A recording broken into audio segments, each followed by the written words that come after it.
Bienvenue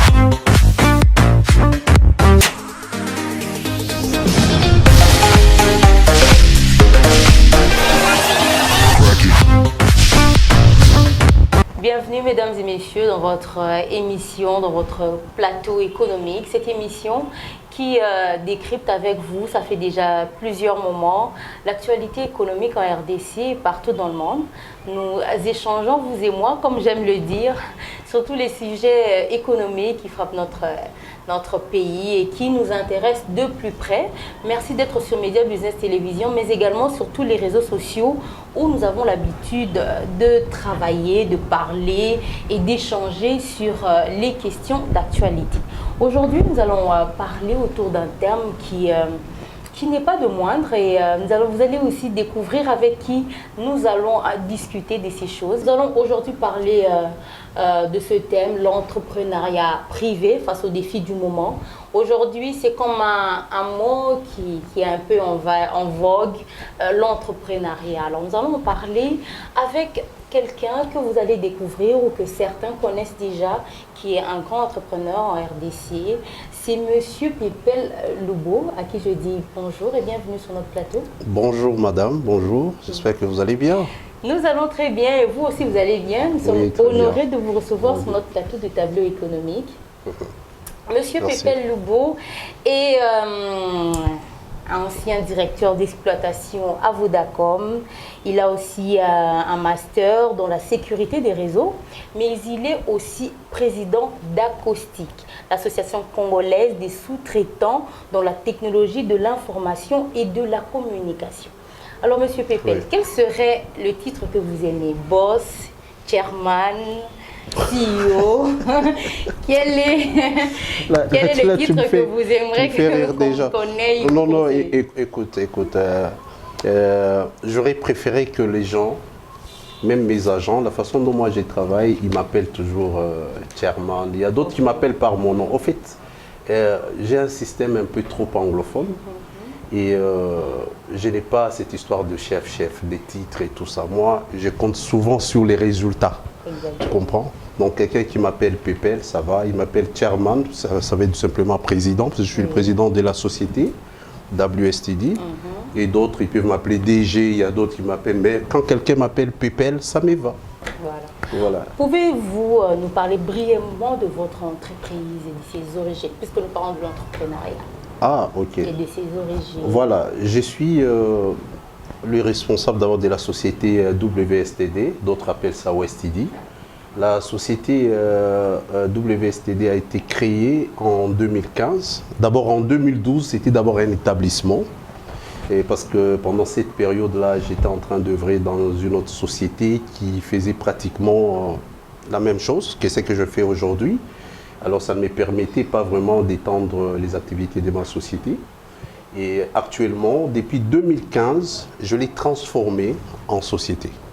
Donc là, nous sommes en train de travailler dans la technologie, d'où les W que vous avez vus, qui veut dire White, le S ça veut dire Solutions, le T ça veut dire Technology, et on fait aussi dans la diversité. Donc c'est White Solution dans la technologie, donc des solutions trop vastes dans le monde des technologies, et nous travaillons aussi dans la diversité. Donc c'est White Solution for Technology and Diversity. Donc c'est ce que ça veut dire. Quand on parle technologie, les gens ne comprennent pas. C'est quoi, les téléphones? Non. Expliquez-nous clairement quand vous parlez de technologie. En fait, la technologie renferme plusieurs domaines. Exact. Dans la technologie, vous allez trouver l'informatique dedans. Voilà. Vous allez trouver la télécommunication là-dedans. Vous allez y trouver toutes les innovations technologiques que nous regardons qui sont en train de se déployer dans ces mondes. Donc tout ça s'est renfermé dans la technologie.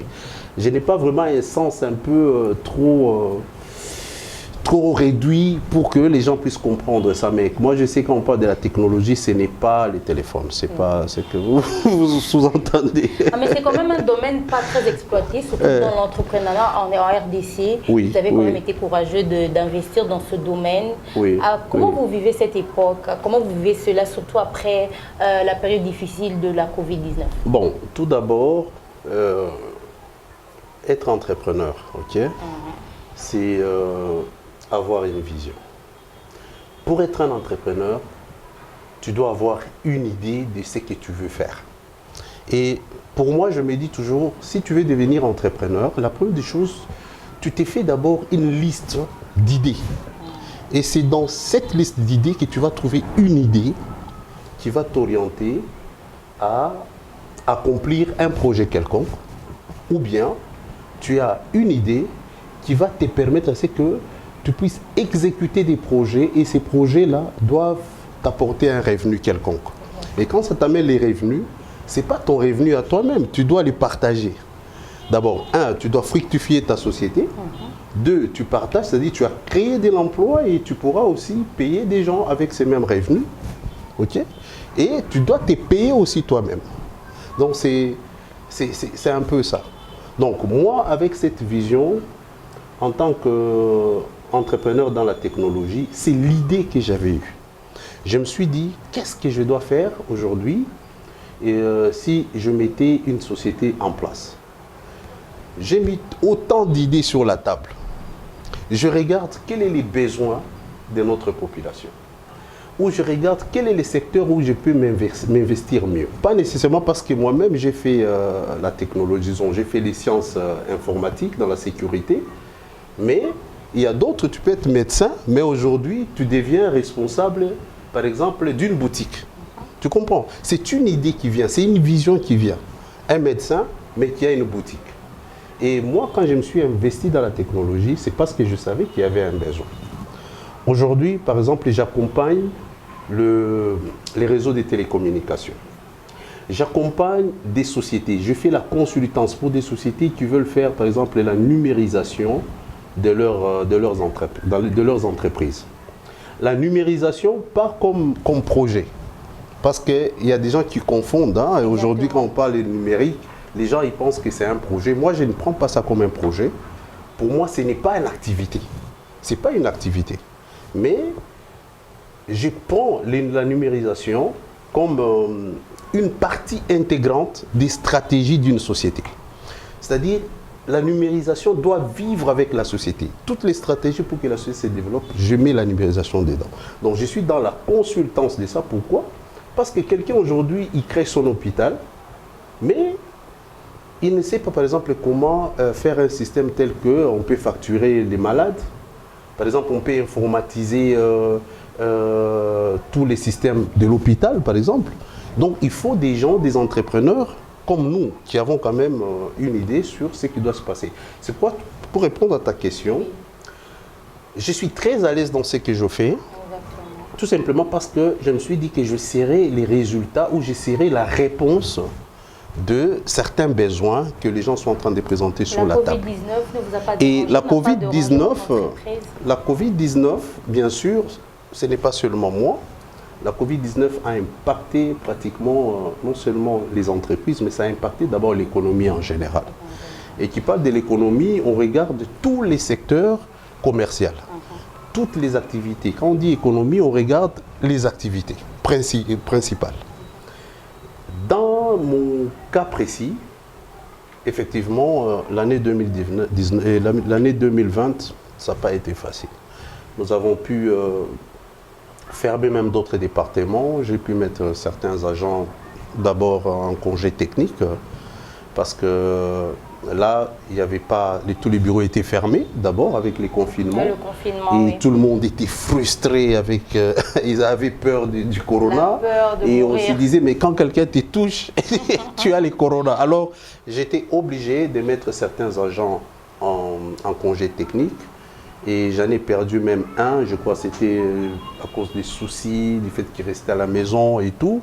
Et j'ai perdu un de mes ingénieurs. Et j'ai dû fermer quand même, j'avais un call center ici que j'ai fermé parce que toute l'année 2020, il n'y avait aucune activité. Tu comprends?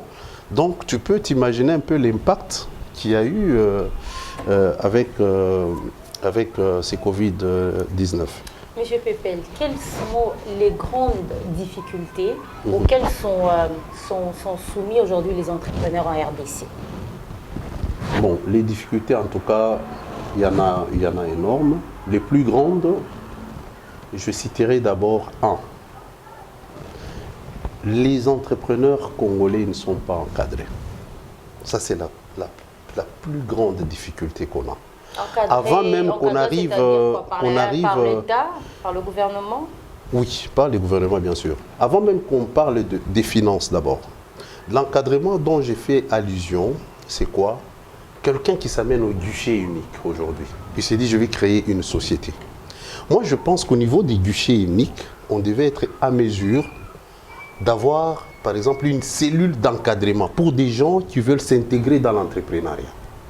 Parce qu'il y a des gens qui investissent leur argent tout simplement parce qu'il a vu que mon voisin a fait une société. Mon voisin a fait une entreprise. Vous comprenez? Mais alors que s'il y avait cette cellule au niveau déjà du guichet unique, je pense que ça pouvait commencer à aider les gens qui viennent ouvrir leur société, qui puissent voir les tenants et les aboutissants. C'est-à-dire, quand on investit, on doit se dire déjà qu'on doit être un bon organisateur, tu dois être fort dans l'organisation. 2, tu dois te mettre en tête que les secteurs où tu veux entrer là, tu dois réaliser des projets. Et ces projets-là doivent être rentables. Tu dois mettre ça en tête.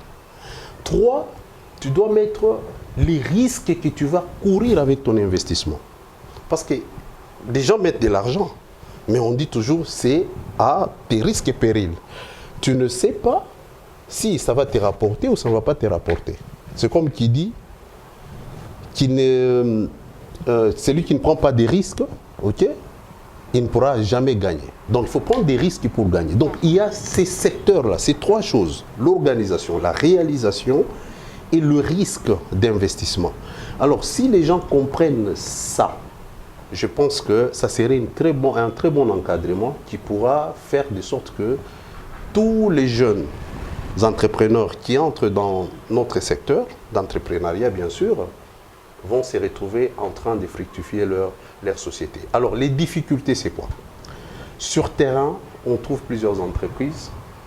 Une entreprise qui s'ouvre aujourd'hui et demain, l'entreprise ferme. Ça ferme pourquoi? Parce que le monsieur n'avait pas de vision. Parce que le monsieur n'a pas été encadré.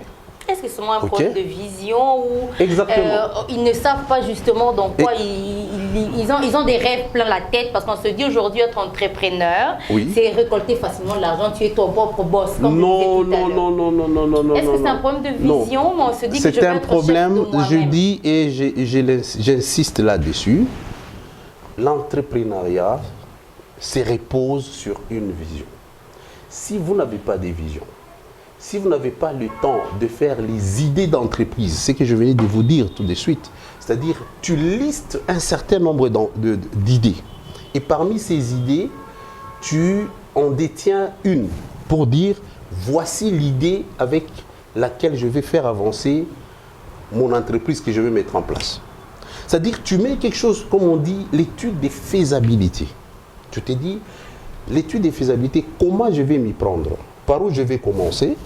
Ok? Est-ce que moi-même je suis capable d'être entrepreneur ou j'aurai besoin d'une expertise quelconque? Est-ce que j'ai suffisamment de moyens pour lancer ma société? Tu comprends? Il y a plusieurs questions qui entrent en jeu pour que tu puisses retrouver un entrepreneur assis.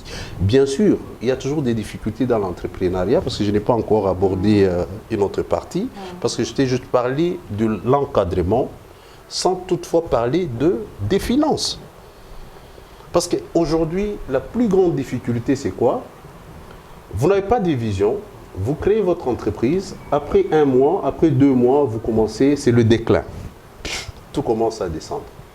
Mais quand tout descend, vous perdez votre argent, vos investissements sont par terre et vous êtes obligé de fermer. Sur le plan financier, les entreprises ne doivent pas se reposer seulement sur les aides des banques. D'abord, la tête elle-même, elle fabrique de l'argent. Si tu ne sais pas utiliser ta tête pour dire que les millions qui sont dans ta tête, tu peux les transformer à travers l'organisation de ta société, tu es déjà foutu. Mais si tu mets dans ta tête que les millions qui sont dans ta tête, tu es à mesure de les transformer, tu vas avancer. Pourquoi? Parce que si tu mets en place une bonne organisation, avec l'apport de la banque, parce que la banque vient en accompagnement, pas comme on le voit ailleurs, hein. Chez nous, pour avoir l'accompagnement de la banque, il te faut soit, il y a des trucs, il y a des procédures très compliquées. Oui. Alors, c'est un peu ça que moi je voulais épingler en matière des difficultés. L'encadrement, le manque de vision, manque d'encadrement et les côtés financiers, là on peut partager les responsabilités, bien sûr, pas avec seulement l'État, mais soi-même on peut être aussi responsable. L'État congolais, est-ce que l'État congolais aujourd'hui à ce stade accompagne les entrepreneurs dans tous les domaines possibles? Je peux dire jusque-là, moi je peux vous le dire, je suis le président de... Ou bien soutien les Je suis le président d'associations des entrepreneurs qui travaillent dans les domaines télécommunications, acoustique, vous veniez de le dire tout à l'heure.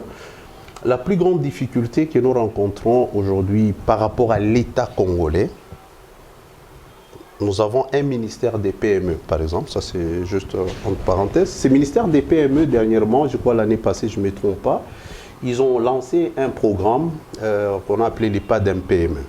Donc, qui devait venir avec des subventions sur les jeunes entreprises, les jeunes entrepreneurs, et surtout, ils ont martelé beaucoup plus sur les entreprises gérées par les femmes. Moi, j'avais beaucoup loué cette initiative. C'était quand même la première, mais ça n'a pas été à la hauteur de la dimension d'entreprise, des millions d'entreprises que nous avons en RDC. Donc, je peux dire que c'est quelque chose déjà de bien, c'est un pas, mais en termes de volume d'entreprises que nous avons en RDC, c'est que le pas d'un PME voulait faire, pour moi, ça ne représente absolument rien. Donc, les entreprises aujourd'hui ne sont pas vraiment soutenus par l'État congolais. Mais comment l'État va s'y prendre? L'État va s'y prendre comment? Parce que notre économie est en majeure partie informelle. L'État va recenser toutes ces entreprises ou parce que est-ce que déjà être entrepreneur, c'est aussi moi qui a ma petite boutique au coin, qui a une boutique d'habillement. Comment l'État va faire tout ça? Parce que l'économie est vraiment informelle. Non, écoute, les entreprises sont classées, hein. Il y a des petites et moyennes entreprises. Aujourd'hui, il y a même des start-up. On parle des start-up, des petites et moyennes entreprises. Il y a des grandes entreprises, ainsi de suite. Tout est catégorisé. L'entrepreneuriat, ce n'est pas avoir une société comme moi, tu viens, tu trouves. Non. Vous pouvez être là, juste avec une idée. Vous regardez quels sont les besoins de la société. Je donne un exemple. Tu constates que dans ton quartier, il y a beaucoup d'activités, mais il n'y a pas de courant. Tu te dis, ah bon, je dois porter la solution à mon quartier. Qu'est-ce que tu fais? Tu achètes un groupe électrogène, un gros là. Tu l'amènes dans le quartier, tu l'allumes et chaque soir tu partages le courant. C'est l'entrepreneuriat ou pas? Exactement. C'est l'entrepreneuriat. Donc l'entrepreneuriat, ce n'est pas seulement avoir un grand bureau. L'entrepreneuriat, un entrepreneur, il peut avoir une vision sur base des frustrations. Moi, je peux créer des projets sur base des frustrations des gens. Comme l'exemple que je t'ai donné, les gens sont frustrés. Il y a la fête. Ça, c'est un quartier où il y a des fêtes, il y a des activités. Je me dis, avec ça, je peux apporter, je peux trouver une solution. Je mets un groupe électrogène. Tu comprends? Exactement. Et il y a aussi l'entrepreneuriat où, par exemple, il y a les cas que nous avons à Goma pour l'éruption volcanique. La crise humanitaire. Il y a la crise humanitaire. Tu t'es dit, ah bon? Mais comment les gens sont en train de se déplacer, par exemple, ils arrivent dans un endroit où ils n'ont pas de toilettes. Toi, tu t'es dit, bon, moi, avec les petits moyens que j'ai, je peux créer des toilettes. Parce que quand les gens font leurs besoins par-ci, par-là, tous ces déchets qui restent, ce sont des microbes qui s'éparpillent. Et voilà, on a des cas de choléra. Bientôt, ça peut être la dysenterie. Ça peut être... En fait, il y a plusieurs maladies qui vont subvenir juste à cause de ces déplacements. Mais toi, ayant une vision, tu as une idée. Tu t'es dit, voilà, moi là, je dois aller mettre juste des toilettes. Juste des toilettes. Tu ne mets même pas de l'eau. Mais quand tu finis avec des toilettes, quelqu'un d'autre va penser à tirer de l'eau du lac Kivu. Il dit, bon, je peux mettre juste un petit compresseur, je tire de l'eau, je mets des robinets. D'autres vont dire non, j'ai créé des forages. Et hélas, les forages là-bas, c'est impossible parce que tu vas tomber sur les laves du ravin, des fois, c'est dans les sous-sols. Voilà un peu pour te répondre et te dire l'entrepreneuriat, c'est pas seulement avoir une société, disons, avoir des bureaux, mais tu peux créer de l'entrepreneuriat dans l'esprit sur base de la frustration. Mais on accuse la plupart des Congolais, surtout des jeunes entrepreneurs, de ne pas payer les taxes et les impôts. Qu'en dites-vous? Qui accuse? Ah, mais... Non, vous avez dit on accuse. L'on accuse. Mais je vais te poser la question. Ils ne payent pas les taxes. Voilà, moi avant de te répondre, ok, je rentre sur la taxe la plus simple. L'impôt foncier. Voilà. L'impôt foncier, ça c'est juste un exemple. Hein. Moi j'ai construit ici à Kinshasa. Chaque année, je reçois les gens, je crois, de la DGRK ou quelque chose comme ça. Ils viennent, ils disent, bon, monsieur, ta maison, si ce n'est pas une maison en étage, moi, c'est une maison en étage. Ils viennent, ils te disent, bon, tu dois payer en bas, là, peut-être 100 $. Comme tu as une maison en étage, tu dois payer. Mais je paye. Moi, qu'est-ce que je fais? Je dis, bon, 230 $ par an, j'ai divisé ça en 12 mois, ça me fait combien? 230. Oui. Patrick, moi, c'est comme si j'ai payé à l'État congolais juste 20 $ chaque mois par rapport à son sol que je suis en train d'utiliser. Et quand on paye, ce n'est pas l'État congolais qui bouffe, mais l'État congolais va arranger les routes avec, l'État congolais va faire, il y a tant de projets que nous regardons, les gouvernements sont en train de mettre en place tant de projets au bénéfice de sa population. Ce sont les mêmes taxes. Là, avant qu'on arrive aux entrepreneurs, hein, oui. Ok? Alors, c'est comme quelqu'un qui dit, si tu ne sais pas gérer ta maison, comment tu vas aller gérer même une société? Si tu ne payes pas l'impôt foncier, tu as construit mais tu ne payes pas ça, comment tu paieras la taxe de ta société? Ah, mais ça c'est pour ceux qui ont des maisons. Alors, ta question ne devait pas être orientée seulement pour les entrepreneurs. Mais non, je vais orienter ma réponse. Il y a aussi un problème pour les problèmes de ces taxes-là. Pourquoi? Parce que la direction, la DGI, devait normalement divulguer ou soit continuer à former les entrepreneurs, ok, dans tout ce qui concerne les différentes taxes et tout ça. Moi, quand j'ai commencé ma société, je t'ai dit, j'étais surpris juste de voir quelqu'un qui se pointe, il dit, je suis votre gestionnaire, vous n'avez pas déclaré ceci. J'ai dit, mais moi, je ne savais pas. Tu comprends? Pourquoi? Parce que j'ai eu des difficultés déjà au départ, tant que je t'ai dit. Si déjà au niveau du guichet unique, ils avaient dit que, messieurs, quand vous voulez commencer la société, parce qu'ils te donnent même les numéros d'impôt, il fallait qu'ils expliquent pourquoi ils te donnent ces numéros d'impôt. Tu comprends? Et beaucoup des lois dans notre pays sont impératives. Ça veut dire quoi? Il y a les droits, il y a les devoirs, il y a les obligations. C'est-à-dire qu'il n'y a pas seulement à moi de payer l'impôt à l'État, mais l'État doit me dire aussi qu'est-ce qu'il fait de cet impôt-là. Si tu n'expliques pas à un chauffeur que quand tu ne payes pas la vignette, dès que la route se détériore, l'État n'aura pas suffisamment de moyens pour arranger cette route parce que tu n'as pas payé la vignette. Tu comprends? Alors, si on n'explique pas ça clairement, les gens vont commencer non seulement à refuser à payer, c'est parce qu'ils ne comprennent pas ce que l'État fait avec cet argent. Moi, je crois que s'il y a des administrateurs, les responsables de la direction d'impôts qui nous suivent, je crois qu'il serait grand temps aujourd'hui de mettre les gens sur terrain, que ce soit à tous les niveaux, même chez les chauffeurs, l'impôt foncier, expliquer pourquoi est-ce que les gens payent l'impôt foncier. C'est pas que les gens refusent. Les gens veulent savoir pourquoi est-ce qu'ils payent. Question mark. Peut-être tu auras quelqu'un qui viendra répondre à ça. Mais après, il faut quand même payer. Hein? Après, il faut payer parce que pour des aguerris comme nous, c'est-à-dire, comme on dit en lingala, nous étions betela kake et tout ça, nous avons appris tout en étant sur terrain. Ok? Quand l'autre vient et te menace, non, tu dois payer. Je dis, mais toi, tu es quand même mon gestionnaire. Quel est le rôle d'un gestionnaire? Un gestionnaire, il doit venir dans la société ou dans l'entreprise où il est supposé gérer et commencer à expliquer, non seulement sur les impôts, mais expliquer même la gestion financière, comment elle doit se passer. Parce qu'à la fin de chaque année, on vous dit que vous devez déclarer l'IBP. C'est l'impôt sur les bénéfices. Mais il faut expliquer comment ça se calcule. Quelqu'un peut commencer à le faire mensuellement. Quand il arrive à la fin de l'année, il peut juste faire la compilation et c'est fini. Mais vous laissez quelqu'un jusqu'à ce que, disons, à quelques jours avant, vous dites, hey, monsieur, vous devez payer l'IBP. Vous dites, oh, l'IBP, c'est quoi même? Et on commence à t'expliquer. Et en fait, tu ne sais pas par où commencer. En plus de cela, il ne te laisse pas tranquille. Il te dit, va acheter la fiche vers Nganda là-bas. Tu achètes d'abord la fiche à $200, si c'est $120. Là, vous êtes en train de, quelque chose de comme taxer ça. les services. Ah, tu comprends. Mais après, voilà. je pense qu'il faudrait quand même payer. Mais on va quand même, on est en train de chuter. Notre réalisateur Patrick Mwamba est en train de me faire signe. On va prendre quand même deux dernières questions. La première, l'avant-dernière question, c'est par rapport aux banques. On en parlait tout à l'heure. Vous, personnellement, et les entrepreneurs en général en RDC, ont-ils facilement accès au crédit bancaire? Je dirais non. Pourquoi? Comment ça se fait? Pourquoi? Si je dis non, j'accède à des crédits bancaires. Mais quand je dis non, c'est par rapport à la représentativité. C'est-à-dire c'est une frange, c'est une couche de certaines personnes, de certaines entreprises qui accèdent à ces crédits. Je vais m'expliquer.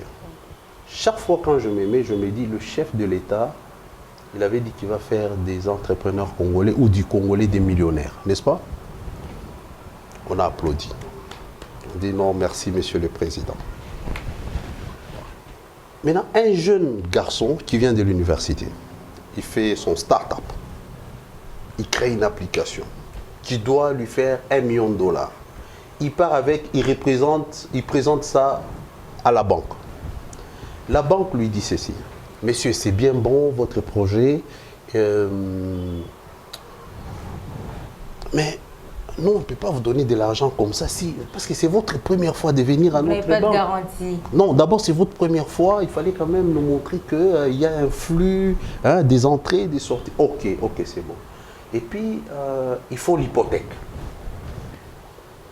Bon, imagine-toi, un entrepreneur qui vient de commencer, qui a des très belles idées. Je te parlais des idées ici. Oui. Des bons projets, un très bon projet qui peut même avancer l'économie du pays. Mais on lui dit, va chercher l'hypothèque. Et l'hypothèque, c'est quoi? Il faut avoir une maison. Un étudiant va avoir une maison. Parce qu'il a besoin, par exemple, de $100 000. Vous lui dites hypothèque. Ok, il regarde, il n'a que peut-être un vélo. Il n'a qu'une moto. Parce que souvent, il y a des étudiants maintenant qui ont des taxis motos pour essayer un peu de se trouver de l'argent.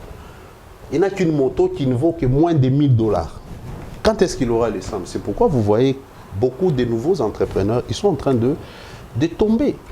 Nous avons un peu la chance parce que moi, personnellement, des fois, j'ai mis mes biens, ma maison en hypothèque. Même aujourd'hui, au moment où je te parle, il y a une de mes banques qui détient quand même les documents. Mais alors, quelle serait la facilité selon vous? Vous comprenez? Il faudrait quand même que les banques soutiennent les entrepreneurs. Moi, je crois qu'il faut qu'il y ait en place une bonne politique. Parce que la banque centrale, c'est la banque qui doit mettre en place toutes ces normes-là. Parce que la plupart d'entreprises sont des entreprises privées. Et ces entreprises privées sont des banques privées. Et ces banques privées, ce sont des banques étrangères. Regarde la majorité, je ne vais pas citer les noms pour ne pas faire la pub. Regarde la majorité, ce sont des banques étrangères. Il n'y a pas des banques des Congolais. Il y avait une banque d'un Congolais, après il a revendu. Vous comprenez? Il y avait notre banque, la banque ici commerciale, BCDC aussi. Aujourd'hui, l'État congolais a perdu beaucoup d'intérêts dedans. Les parts. Tu comprends? Donc, c'est-à-dire nous sommes en train de nous enfoncer. Et aujourd'hui, moi, quand je demande, entre guillemets, je suis tombé sur un cahier des charges pour un travail qui peut me faire au moins $2 millions.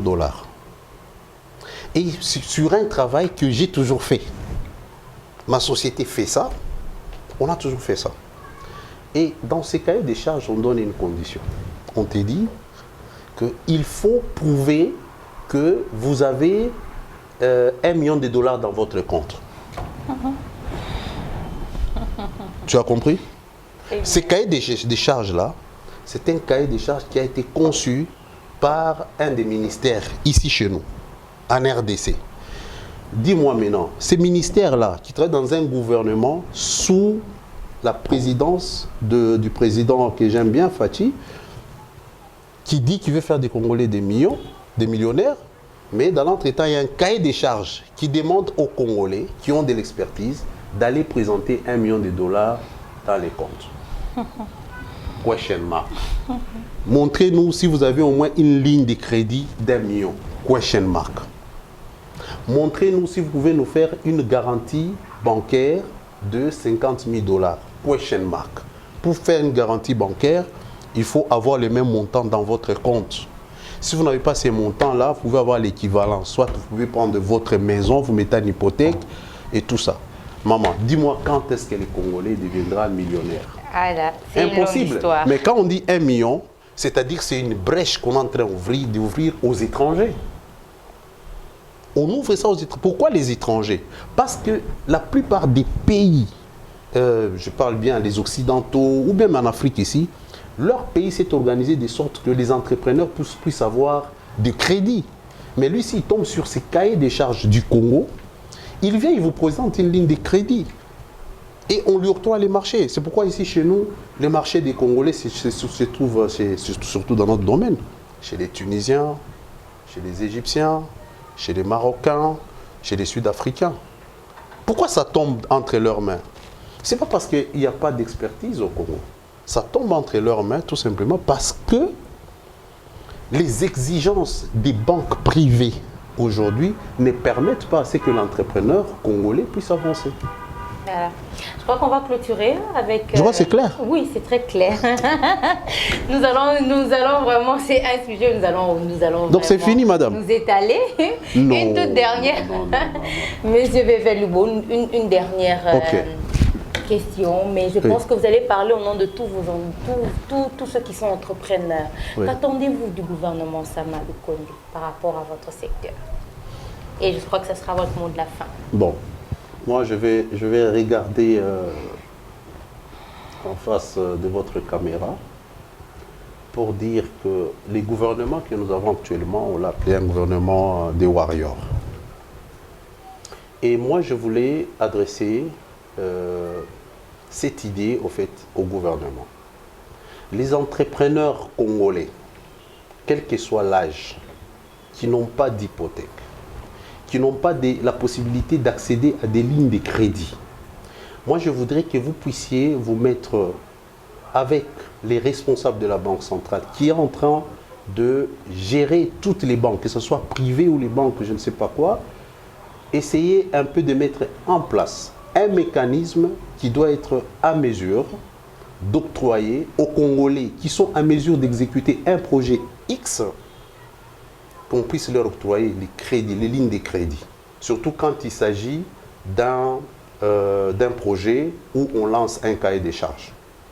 C'est tout ce que moi je voulais demander au gouvernement de Sama. Et sinon, j'ai beaucoup d'estime à ces gouvernements et je pense que de la manière dont je suis en train de voir les choses, ils sont prêts à accéder aux informations, même au plus petit possible.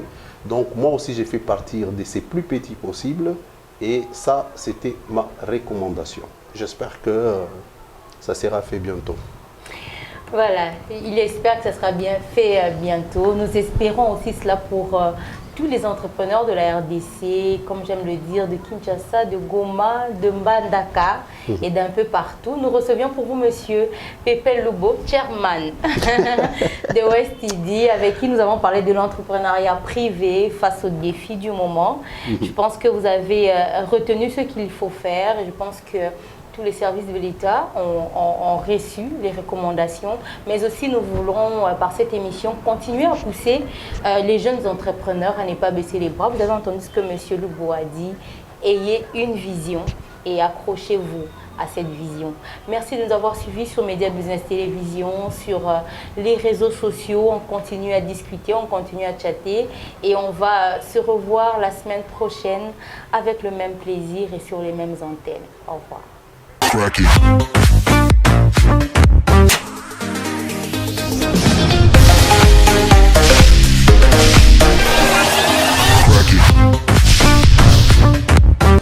just want it.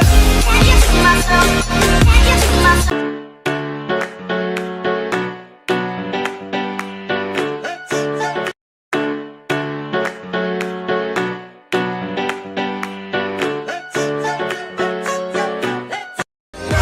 just wanna